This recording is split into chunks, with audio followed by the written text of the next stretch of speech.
É Apenas Fumaça, onde se fala sobre a sociedade com quem quer falar sobre ela. Eu sou a Maria Almeida. Eu sou o Ricardo Ribeiro. Este é o segundo episódio de uma série Não É Apenas Fumaça, em que vamos falar sobre religião.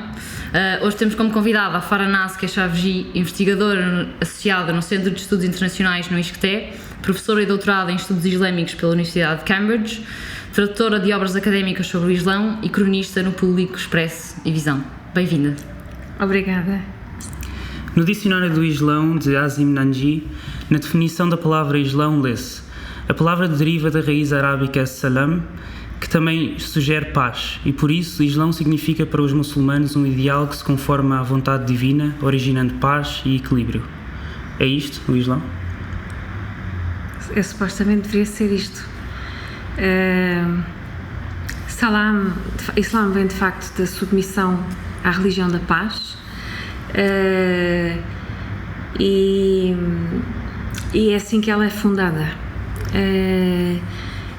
e vem no fundo como um somatório de todas das outras duas religiões abraâmicas monoteístas, o judaísmo e o cristianismo, e vem como somatório delas das outras duas anteriores. E o que se diz, e quem disse isto foi o anterior líder espiritual, o que antecede o atual Aga Khan IV, que o judaísmo, que os judeus falharam no sentido em que tornaram aquilo que seria a mensagem abraâmica e unificadora dos povos, nesta versão de Deus um só, falharam no sentido em que transformaram o judaísmo numa religião em que passou a ser uma pertença tribal. Portanto, as pessoas não se podem converter ao judaísmo. Normalmente as pessoas dizem: não existe proselitismo no judaísmo. A verdade é que ou se nasce judeu ou nunca mais se é judeu. Esta é que é a questão. E, portanto, ao tornar uma religião tribal, vai em desacordo com aquilo que teria sido a mensagem original abraâmica, em que era que fazíamos todos parte da mesma humanidade. Esta ideia de fraternidade. O cristianismo, por sua vez, como dizia o imam Sultan Muhammad Shah, o anterior, portanto, ao Aga Khan III, o cristianismo teve o demérito de ter transformado duas coisas que, na perspectiva abraâmica muçulmana, ela não deve acontecer. Primeiro, divinizar Jesus, porque na versão muçulmana, Jesus foi de facto um dos maiores profetas da história do monoteísmo. Fez toda a diferença para que pudesse depois vir o Islão e para que os próprios muçulmanos percebessem o que era o Islão, no fundo inspirando-se no modelo de Jesus, e portanto essa deificação, tornar Jesus ou Cristo Deus, e ao mesmo tempo toda aquela a ideia de trindade, multiplicação da mesma entidade divina, não era aceitável. E devia acrescentar um terceiro ponto, que é a crucificação de Jesus, e tudo o que isso envolve em termos de cristianismo é algo que o Islão não aceita, porque para os muçulmanos, para o Islão, todos os enviados de Deus, todos os que vieram trazer a mensagem divina, estão protegidos por Deus e, portanto, nunca poderão estar numa situação daquelas que seria o tal da crucificação e tudo aquilo que está associado a esta ideia. Portanto, o judaísmo e o cristianismo trouxeram a mensagem abraâmica, o monoteísmo, mas depois falharam por estas duas áreas que estão a ser referidas por este imam. E para voltar um bocadinho atrás à vossa questão, de facto, Islã vem da palavra as-salam, portanto a submissão à paz, a uma religião de paz, e eu só sorri quando vocês colocaram esta questão, porque infelizmente não é isto que se passa nos dias de hoje. Temos imensos conflitos a nível mundial, imensas dificuldades dos próprios muçulmanos entenderem a sua própria fé e estão permanentemente em conflito consigo próprios, e daí muitas questões de formação de identidades dissonantes. Não estão propriamente, por exemplo, nós temos aqui uma situação muito particular em Portugal, que é, há muitos muçulmanos que têm uma origem da Índia, sendo gujaratis, de repente aparecem vestidos como árabes e não tem nada a ver com a Arábia. E, portanto, é uma dissonância cognitiva em termos de identidade religiosa. E isto é uma confusão que vai na cabeça das pessoas, há uma confusão na parte da própria sociedade europeia, na sociedade ocidental, na sociedade portuguesa, porque lá está, a laicidade tem algo de muito positivo, mas o laicismo, que é a ditadura da laicidade, impede que se possa conhecer o que é o facto religioso. E ao impedir que se possa conhecer o facto religioso, uma história comparada das religiões, impede-nos de perceber de facto o que é isto de Islão e o que é isto de outras religiões. E ao impedir de conhecer, traz imensa confusão, porque tudo se baseia na ignorância e no desconhecimento. Podes explicar-nos um pouco como é que começou o Islão? O Islão começa numa altura em que Muhammad está na Arábia, portanto ele na altura sempre viveu, aliás, na Arábia pré-islâmica, onde havia uma confluência cultural e religiosa, em que ele apanhava, naquela região onde ele vivia, apanhava muito os dissidentes judeus e cristãos. E os cristãos eram os cristãos neofisitas, os judeus eram os judeus que tinham uma perspectiva mais, digamos, esotérica da fé, mais, nós chamamos batinita, mas é esotérica.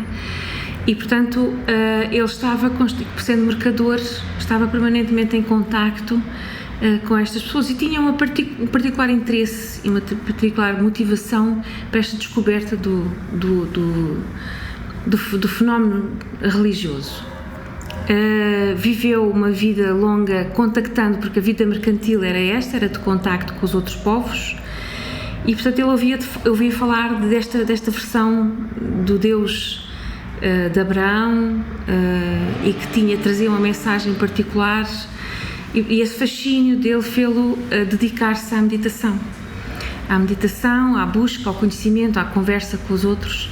E nesse processo há uma altura em que se conta que ele está de facto nesse processo de meditação, num momento particular, e ouve uma voz que é a voz do anjo Gabriel, e que o chama a recitar, e o anjo diz: recita em nome de Deus, que assinou através da religião da caneta, portanto da escrita, das escrituras sagradas.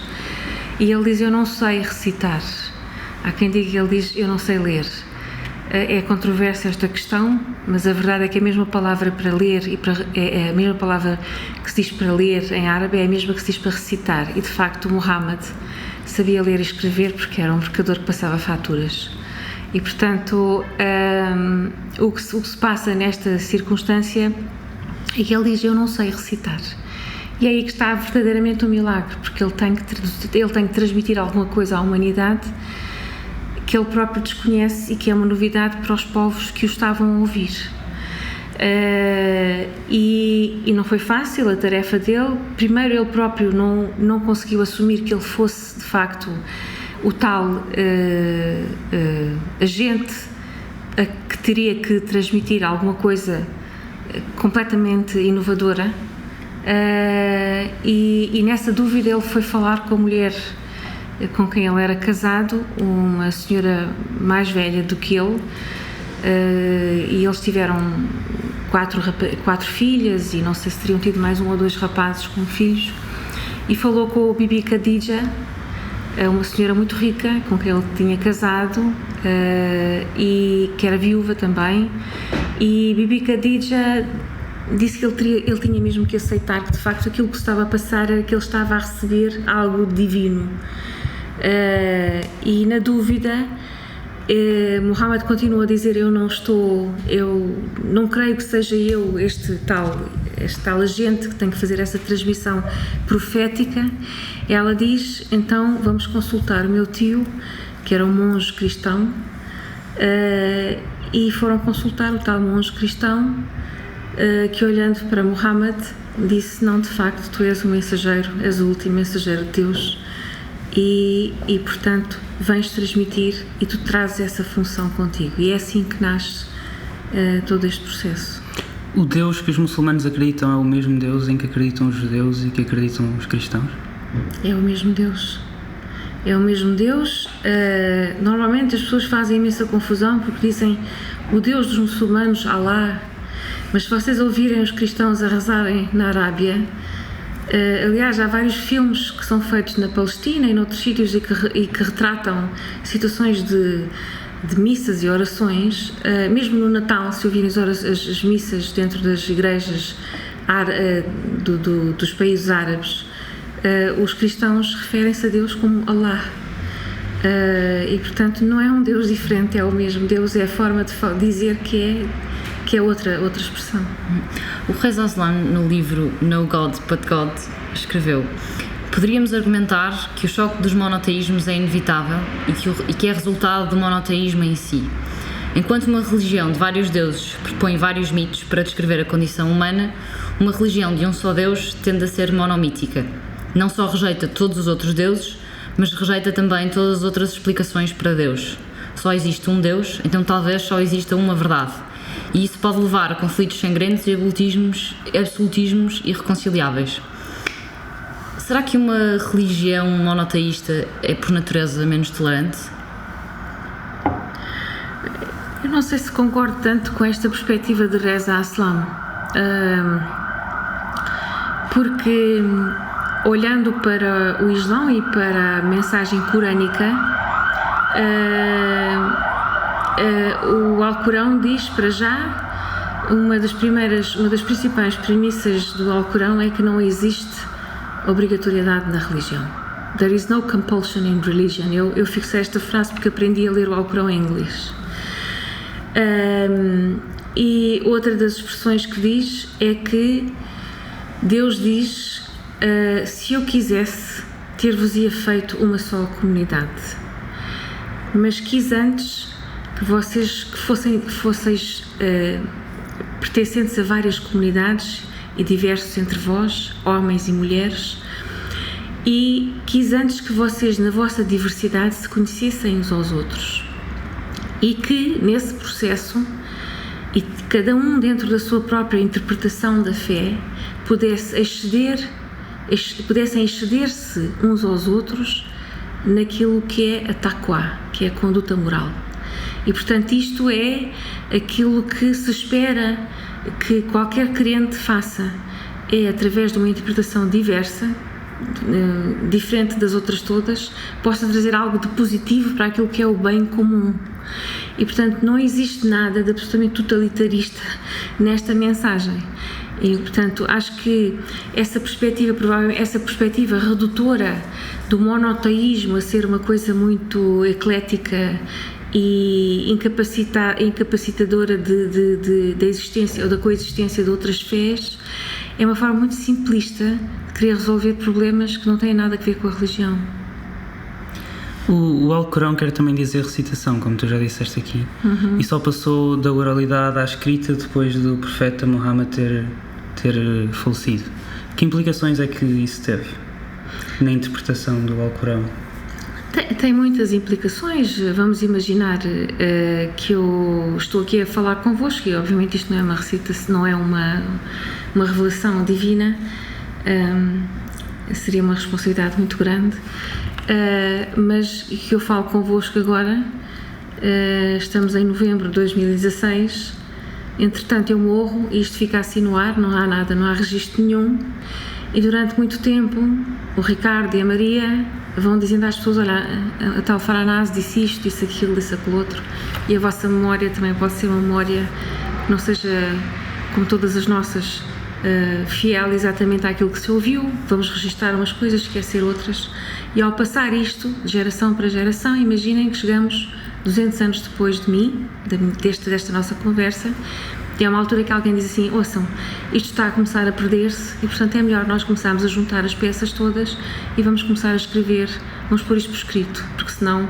vamos começar a perder, porque entretanto há indivíduos que dizem: não, o Ricardo disse assim, assado e cozido, a Maria disse assim, não, mas entretanto houve alguém que ouviu assim, não, mas entretanto foi assim que foi dito, enfim, todas estas várias digamos, reproduções daquilo que teria sido o discurso. Não estou a dizer que tenha sido errado, eles podem, porque existe também uma coisa interessante no Islão que é a isnad, que é o que o profeta disse. Alguém diz assim, mas tu ouviste isto de onde? E ele diz assim, eu ouvi de tal, que era filho de tal, que era filho de tal, e que falava com o profeta. Portanto, há sempre uma ligação concreta. Mas a verdade é que o ser humano é um ser falível. E retém e não retém tudo. E, portanto, quando se chegou à conclusão que deveriam pôr aquilo em formato de escrita, ao fazer a compilação de todos os dados que eles tinham e de todas as isnads que tinham ouvido todas as histórias, houve um processo que foi um processo de edição. As coisas não foram organizadas de maneira a pôr em primeiro lugar aquilo que teria dito o profeta da primeira vez. Houve uma organização em termos cronológicos, não é? Do próprio Alcorão escrito.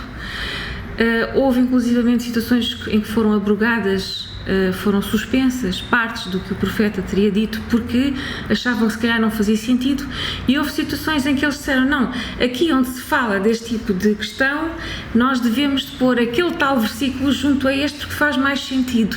E faz mais sentido porquê? Porque naquele momento, 200 anos depois, estava a acontecer alguma coisa que justificava que aquele particular versículo devia estar colado a outros. Isto significa aquilo que nós todos podemos perceber, que é difícil de facto de compreender, ou melhor, formular uma teoria sólida, consistente e sem qualquer erro, se partirmos só deste fenómeno da compilação do Alcorão. É preciso, para que nós possamos entender o que é que foi a revelação, o que é que podemos tirar dessa revelação como elementos de condução de uma vida religiosa dos muçulmanos, é preciso que haja um trabalho interdisciplinar entre a linguística, a antropologia, a sociologia, a história, a biologia, a filosofia, as artes, enfim, tudo isto tem que estar, todas estas disciplinas têm que trabalhar em conjunto para que se possa perceber o que é que teria acontecido naquela altura, qual é que era a realidade que existia antes de Muhammad se tornar profeta, e depois o que é que acontece durante o período em que ele existe e o que é que terá acontecido a posteriori. Sem haver este estudo, e esta é uma lacuna grave, que não existe, e é grave porque se fala muito do Islão, porque se fazem asserções como se fossem definitivas sobre o Islão, sem nunca se conhecer que existem todos estes fenómenos que são precisos estudar dentro de determinados contextos. E isto é mau tanto para os próprios muçulmanos, que perderam esta tradição da busca intelectual e de conhecimento sobre o Islão fundacional, não fundamentalista. É importante perceber, uma coisa é o fundamentalismo e outra coisa é a versão fundacional, aquilo que estava no início, digamos, do lançamento desta fé religiosa. E, portanto, isto é muito importante que se perceba, porque isto, se não se perceber isto, não se percebe nada do que tem a ver com o Islão. É interessante que estavas a falar sobre o início, e o Reza Aslan, no mesmo livro que nós já aqui citámos, No God But God, fala sobre os primeiros passos de Maomé e diz: ele, o profeta, falou dos direitos dos desfavorecidos e dos oprimidos e fez a impressionante declaração de que era o dever dos ricos e dos poderosos de tomar conta deles. Isto era uma mensagem radical e que nunca tinha sido ouvida em Meca. Maomé não estava ainda a estabelecer uma nova religião, estava a exigir uma extensa reforma social. Ele não estava a pregar o monoteísmo, estava a exigir justiça económica. Tal como o Alcorão, que foi passado à escrita séculos depois da vida de Maomé, as biografias do profeta também foram escritas séculos depois. Isto também fez com que tudo junto desse aso a interpretações completamente diferentes do que é o Islão, e correntes completamente diferentes. Sim, mas o existir interpretações completamente diferentes não é problemático.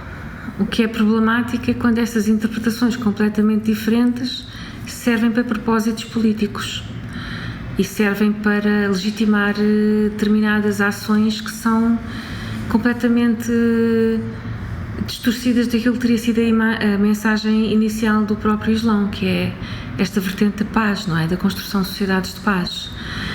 Isso é que é problemático hoje em dia, é que se utilizam as interpretações aproveito de quem quer atingir determinados objetivos políticos, económicos, sociais, financeiros. E isto é o que está a acontecer hoje em dia, isto é dramático. A comunidade da Profeta Maomé em Medina foi das primeiras de sempre a dar às mulheres o direito a herdar a propriedade dos maridos, a ter propriedade e a pedir divórcio. Como é que nós hoje temos na sociedade uma generalizada ideia de que o Islão acaba por castrar a liberdade das mulheres? Essa ideia não é de todo completamente inusitada, quer dizer, ela tem fundamento. A verdade é que há vários países em que todas estas circunstâncias de menorização do feminino e do estatuto da mulher e a falta de, digamos que, esta situação de retirar aquilo que são os direitos, não é?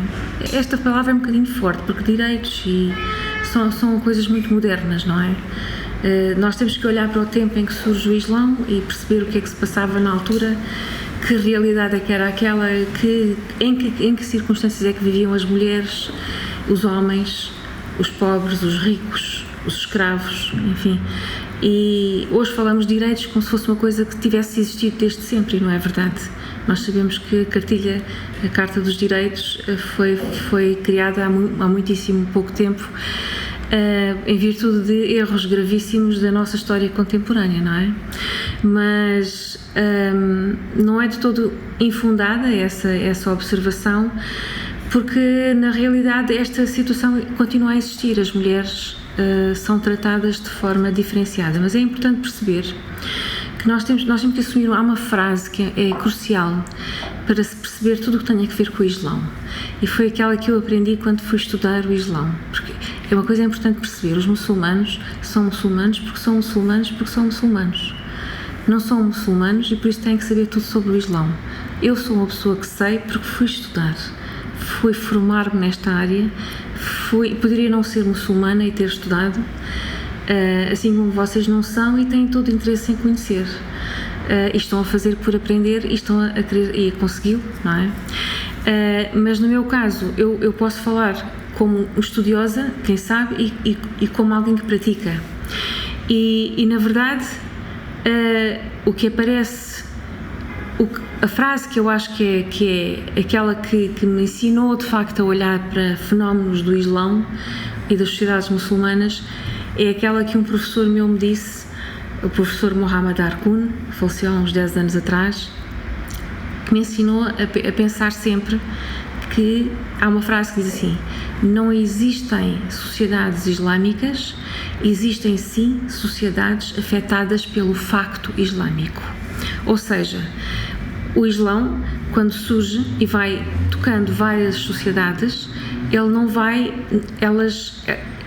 essas sociedades não vão passar a ser islâmicas, elas vão se islamizar, ou seja, o que são os seus costumes tradicionais, as sociedades costumeiras vão adotando o Islão e vão islamizando as suas próprias práticas. Então o que nós temos é muitas sociedades onde nós vemos esse tipo de discrepância social a nível do estatuto da mulher, quando nessas sociedades o papel da mulher já era menorizado.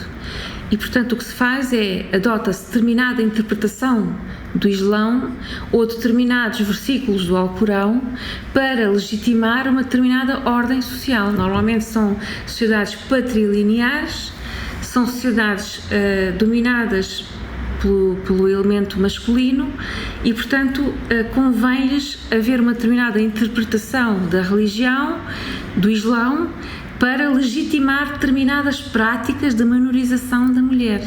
Faço-me entender? Sim, uma dessas práticas, pelo menos daquelas que são mais conhecidas, é mesmo o uso do véu.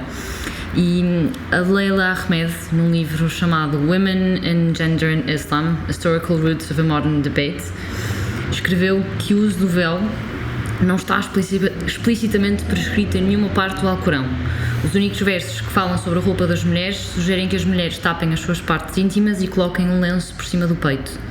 Ou seja, no Islão é obrigatório ou não o uso do véu, na tua opinião? Não, a Leila Ahmed está certíssima. A palavra hijab aparece no Alcorão para designar outras coisas que não o véu físico. Fala-se de véu, que é a cultura do pardá, que é no fundo aquele véu que delimita os espaços de convivência entre homens e mulheres. Digamos que como é que se diz isto?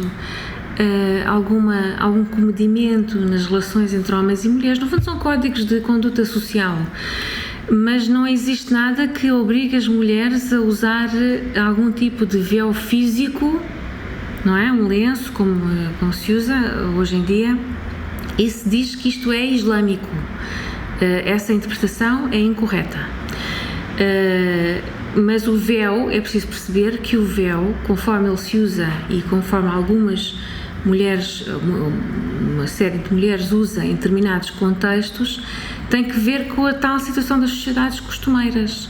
São sociedades em que já existia o uso, a prática do uso dos lenços, do cobrir a cabeça, determinadas tradições e costumes, e que depois muito provavelmente terão usado algum tipo de interpretação ligada a algo que teria sido recitado como sendo a seclusão da mulher ou o lugar da mulher num determinado espaço social, e associar isso a uma coisa física e dizer assim, afinal está legitimado que na nossa sociedade isto aqui de facto é islâmico, uma coisa que já se fazia passa a ser então islamizada mesmo.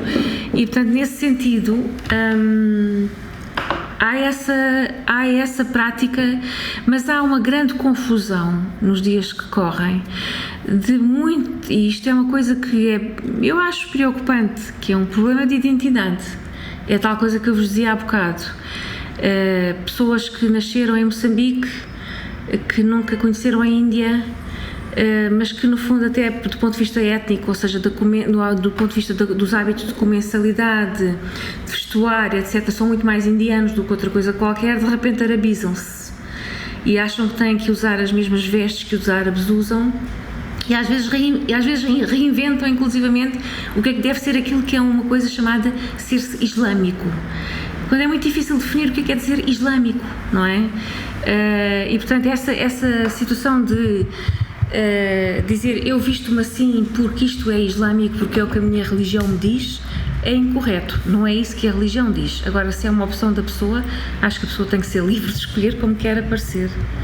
O primeiro-ministro francês Manuel Valls disse que o burkini, que foi recentemente proibido em algumas cidades francesas, fazia parte de um processo de escravização das mulheres. Tu achas que a proibição do burkini nessas cidades promove a liberdade das mulheres islâmicas? A proibição já diz por si mesmo que é uma proibição, que impede qualquer coisa, não é? Portanto, é mesmo... Acho que o cerne da questão está aí mesmo. Eu percebo a ideia de querer libertar as mulheres, mas se tudo passasse só pelos usos da indumentária, mas não é isso que eu acho que seja crítico na sociedade moderna. Não passa tudo pela indumentária, acho que passa por por várias outras questões que têm que ver com outras questões de mentalidade dos homens e das mulheres modernos, não é? Portanto, não tem que ver com o uso ou não do véu. Mas, obviamente, olha, até devo dizer uma coisa, acho que é importante perceber isto. Em muitos contextos, o uso do véu físico, eu digo físico porque o véu que aparece no Corão é simbólico. O véu físico, os lenços que as senhoras usam e aquelas indumentárias, que inclusivamente dissimulam as formas físicas femininas, nomeadamente a burca normalmente cobre o rosto também, mas há aquelas roupas largas que elas usam para dissimular as formas físicas. São elementos de libertação e de autonomia das mulheres em muitas sociedades. Eu conheço pessoas... feministas, por exemplo? Sim, há movimentos feministas que adotam este tipo de postura. Por exemplo, eu só conheço pessoas que exercem profissões liberais, médicos, profissões particularmente, predominantemente masculinas, em que as mulheres têm que entrar, e a forma como elas entram e se sentem à vontade é precisamente dissimulando um bocado a sua identidade enquanto mulheres, e portanto a indumentária serve para libertar estas mulheres de outro tipo de contingências. É muito sensível falar destas questões, porque as coisas não podem ser todas ou preto ou branco. Portanto, ou elas estão a ser subjugadas ou estão a ser libertas. Eu acho que é preciso nós conhecermos bem as culturas, perceber bem o que é que está por detrás de um determinado tipo de comportamento, e depois, sim senhora, construirmos alguma coisa que seja em juízo de favor, não é? Digamos assim, para as sociedades, para a evolução delas. Em setembro de 2014, mais de 140 investigadores muçulmanos de todo o mundo juntaram-se para uma carta aberta aos combatentes e seguidores do Estado Islâmico. Eles colocam o Estado Islâmico entre aspas, denunciando-o como não islâmico, ponto por ponto. E alguns desses pontos são: é proibido no Islão matar os inocentes, é proibido no Islão matar emissários, embaixadores, diplomatas, e portanto é proibido matar jornalistas e trabalhadores para a ajuda humanitária, é proibido no Islão forçar pessoas a converterem-se, é proibido no Islão negar às mulheres os seus direitos, é proibido no Islão negar às crianças os seus direitos, é proibido no Islão torturar pessoas. O que é que o Daesh tem de islâmico? Acho que não tem nada. O que o Daesh tem é de facto uma agenda de terror, uma agenda criminosa, alguma forma de subversão daquilo que foi deixado, porque eu saiba a história e aquilo que nós temos enquanto factos é que o Daesh é um movimento que surge alimentado, fomentado até do ponto de vista do armamento, por aquilo que foi deixado pela invasão do Iraque, não é? Foi deixado pelos americanos e pelos europeus. E portanto, aparentemente quem está à frente deste movimento são indivíduos que ficaram desempregados, que trabalhavam para Saddam Hussein, e portanto acabaram por ver as suas situações completamente invertidas. São indivíduos que depois vêm à procura de algum tipo de vingança, não é? E num mundo que é completamente ignorante, porque essa é que é a verdade, são séculos e séculos de falta de conhecimento sobre o Islão, e os próprios muçulmanos têm a sua responsabilidade neste sentido. Deixaram de fazer a sua própria busca de conhecimento, de informação sobre a sua própria história, de informação sobre as interpretações que sejam verosímeis ou mais aproximadas à realidade, e tudo isto contribui para que se consiga manipular, vender, converter, convencer indivíduos que são particularmente frágeis e vulneráveis na sociedade a juntarem-se. Porque a coisa mais extraordinária que há, eu termino só com esta parte, a coisa mais extraordinária que há é pormos jovens que estão completamente marginalizados na sociedade, ou que sentiram algum tipo de problemas de integração na sociedade, e dizer assim: olha, está aqui a arma e tens o poder de a usar, ainda por cima em nome de Deus, que é um Deus que te vai perdoar, que te vai pôr no paraíso, etc, etc. Adicionando a esse ponto, o Daesh lançou um artigo na sua revista online em fevereiro de 2015, um mês depois do ataque ao Charlie Hebdo, e que foi traduzido pelo Intercept, em que dizem: o ataque trouxe ainda mais divisão ao mundo, polarizando a sociedade e eliminando a zona cinzenta, que representa a coexistência entre grupos religiosos. Como resultado do massacre, os muçulmanos que vivem no Ocidente deixarão brevemente de ser bem-vindos nas suas próprias sociedades, serão tratados cada vez com mais suspensão, falta de confiança e hostilidade pelos seus concidadãos, e serão forçados a renunciar à religião ou então a juntar-se ao Estado Islâmico. Com a eleição de Donald Trump nos Estados Unidos, a possível eleição de Le Pen na França, os movimentos e os regimes de extrema-direita na Hungria, na Polónia, por toda a Europa, nós não estamos na prática a ajudá-los a atingir exatamente isto? Eu acho que a resposta está aqui entre nós. Eu sou muito otimista. Tive os meus momentos de crise e de depressão a seguir à eleição de Donald Trump, mas tenho de ser otimista, e a razão porque sinto que posso ser otimista é porque a vossa equipa me convidou para vir aqui falar numa altura em que a Europa está a atravessar um período particularmente tenso, complexo, conflituoso, mas ainda há espaço para nós dialogarmos. E há muita vontade, e é isso que eu vi em vocês, muita vontade de colaborar para que este tipo de situações não venham a acontecer, este tipo de extremismo. E eu acredito, muito sinceramente, que quando as energias, sejam delas de quem for, pessoas que acreditam ou não acreditam em Deus, mas as energias humanas, nós todos juntos, quando caminhamos com um objetivo que a finalidade é o bem comum, não é possível que o mal prevaleça. E, portanto, eu não posso acreditar que esta gente venha a ter a força que acha que vai ter. Eu posso acreditar porque vejo e porque participo nisto. É neste tipo de encontros que eu estou a ter convosco e com outras pessoas que nos têm estado a convidar, e com outras pessoas que eu sei que, como eu, têm estado a fazer este trabalho pela Europa fora, pelos Estados Unidos, por outras partes do mundo, precisamente para consolidarmos as coisas que nos unem. E eu acho que isso é que é importante. É pensarmos que é verdade que isto são alarmes, estão a tocar campainhas, há coisas que não estão a correr bem, mas nós todos somos seres humanos. E na verdade nós somos todos um só. Porque para mim esta é que é a versão do Islão verdadeira. É que não existem diferenças do ponto de vista daquilo que a mim me preocupa todos os dias, a ti te preocupa todos os dias, a Maria preocupa todos os dias. Nós não fazemos religião o tempo todo, nós preocupamos-nos connosco, com as nossas famílias, com a nossa sociedade. E se nós preocuparmos sempre com isto, vamos querer construir algo de positivo. Deus só pode vir e ajudar, não pode vir desajudar. Quando Deus vem desajudar, é a altura de deixar de ser religioso. Esta é a minha perspectiva. Sim, e a verdade é que uma das coisas que acaba por ser fundamental para que as pessoas consigam perceber de facto o que são as religiões é a comunicação social.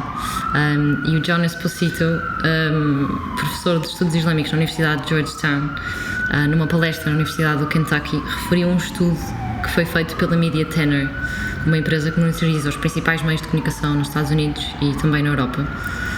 E onde, segundo o John Esposito, em 2011, das 975 mil peças analisadas, 2% cobriam o fundamentalismo islâmico e 0,1% cobriam o mundo islâmico mainstream. Em 2011, 10 anos depois, esses 2% que falavam do fundamentalismo tornaram-se em 28%, enquanto que a cobertura do mundo islâmico mainstream se manteve nos 0,1%. Ou seja, até que ponto é que a nossa própria comunicação social não está a ajudar a promover estas correntes islamofóbicas? Pois, essa é uma questão muito pertinente, porque de facto há definitivamente problemas, não é? Em termos daquilo que interessa vender. Nós vivemos numa post-fact society, uma sociedade pós-facto, em que normalmente aquilo que existe é nós todos falamos de factos, toda a gente tem factos para contar. A questão é que os factos são usados de acordo com aquilo que me interessa a mim fazer passar como notícia, ou seja, uma parte dos factos e não os factos todos. Há uma seletividade dos factos. Por um lado é isso, e acho que aí a comunicação social tem um trabalho sério a fazer, e tem que ser um serviço, deve ser um serviço público,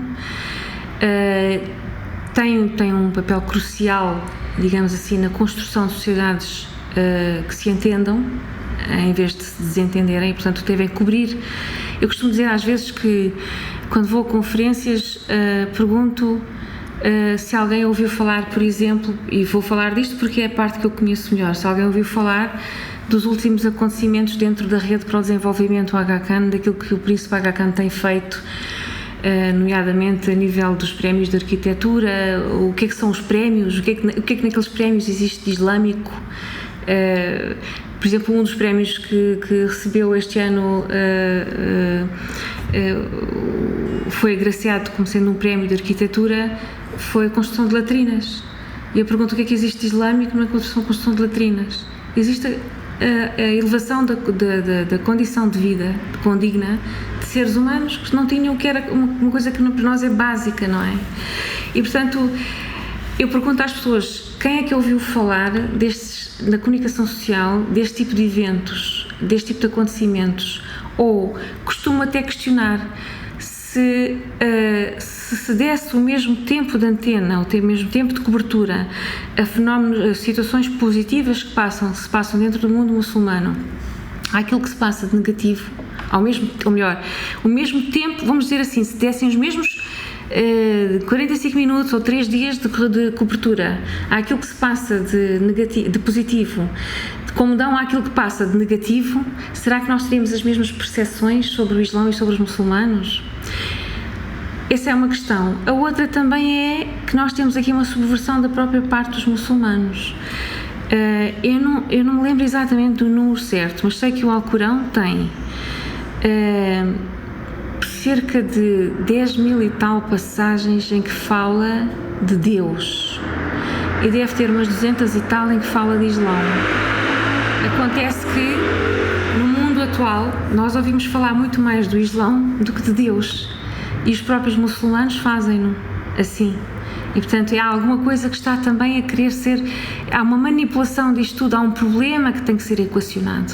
Porquê é que os muçulmanos falam tanto de Islão e tão pouco de Deus?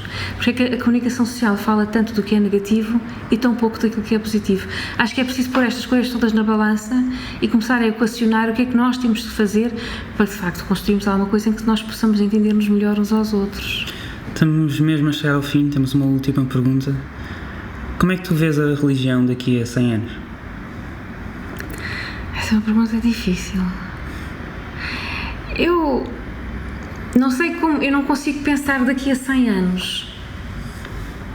Eu acho que daquilo que tenho estado a assistir nas conversas que vou tendo com as pessoas, eu acho que se não se fizer alguma coisa na nossa sociedade para que se possa conhecer o facto religioso a partir da escolaridade obrigatória, porque eu não digo para terem formação religiosa, porque formação religiosa é outra coisa completamente diferente. Eu estou a dizer é conhecer as religiões. Por exemplo, eu costumo dizer assim, nós para percebermos o capitalismo chinês temos que perceber do confucionismo. Nós para percebermos do capitalismo alemão temos que perceber da ética protestante, não é? Eu por acaso conheci porque estudei Sociologia e fui ler Max Weber, não é? Nós para percebermos da arte, vamos dizer assim, eu lembro de ter visto quadros de Van Gogh, ou percebemos a arte mesmo como se chama, aquela arte, a Pietà que está no Vaticano. Como é que se chama o nosso grande pintor? Vitor Ângelo. Que fez a Pietà? É Vitor Ângelo. É Michelangelo. Michelangelo, justamente. Michelangelo, para percebermos Van Gogh, para percebermos Shakespeare, até na literatura, nós temos de perceber das religiões, porque senão não vamos entender nada do que está a ser ali retratado. Se eu não percebesse nada sobre cristianismo, eu iria olhar há um quadro que fui ver recentemente na exposição que é Insanidade de Van Gogh, e que está na Holanda, em que ele se retrata como sendo Lázaro. E, portanto, Lázaro, eu só sei que é Lázaro porque há a possibilidade de reaparecer de novo e ter uma segunda vida, a oportunidade de uma segunda vida. E Van Gogh faz várias tentativas de suicídio, nós sabemos disto, não é? Era um homem completamente excêntrico e louco, mas ao mesmo tempo genial, não é? E profundamente sensível. Eu só posso perceber isto naquilo que seria o pensamento de Van Gogh se eu perceber de cristianismo. E, portanto, eu só posso perceber da minha sociedade se eu perceber o que é o facto religioso, o que é estudar, fazer uma história comparada às religiões. Se nós não tivermos este trabalho, este exercício desde já, eu antecipo que vamos ter problemas muito complicados ainda para resolver pela frente. Mas, por outro lado, acredito na natureza humana porque os seres humanos têm este fascínio pelo desconhecido. E pela naturalidade, tem havido agora esta tendência ultimamente para os programas de mindfulness e para aqueles retiros nos Himalaias e para o Deepak Chopra e como é que se chama aquela nossa locutora que fazia aquela senhora americana, aquele, como é que ele se chama? Que faz os programas com a Deepak Chopra, que chatice, ela vai ficar ofendidíssima se eu não lembrar o nome dela, mas toda a gente agora fala destas coisas, do budismo, do yoga, do mindfulness, porque o ser humano tem esta tendência para ir procurar o que é a essência da vida, das coisas, para onde é que eu caminho, onde é que vai ser, o que é o meu, estou de facto a fazer o que é certo, o que é errado. Eu acho que estas são as questões de fundo de qualquer religião e, portanto, eu quero esperar que nós vamos conseguir entender alguma coisa no final desta história toda do que é o fenómeno religioso. Mas também digo uma coisa com muita franqueza. No momento em que todo o pensamento religioso, ou qualquer pensamento religioso, levar à destruição de seja o do que for, nesse momento eu deixarei de ser religiosa, porque a religião só serve para mim enquanto servir para atingir benefícios e a felicidade humana. Se a partir daí já não tem sentido nenhum. Este foi mais um episódio do Apenas Fumaça, onde se fala sobre a sociedade com quem quer falar sobre ela. Muito obrigado à equipa: Maria Almeida, Frederico Raposo, Bernardo Afonso, Pedro Zuzarte, Tomás Pereira, Pedro Cardoso e Diana Carvalho. Muito obrigado, Faranás. Obrigada pela oportunidade. A música é dos Lotus Fever. Subscrevam mais episódios em apenasfumaça.pt ou no iTunes, SoundCloud, YouTube e outras apps de podcasts. E até já.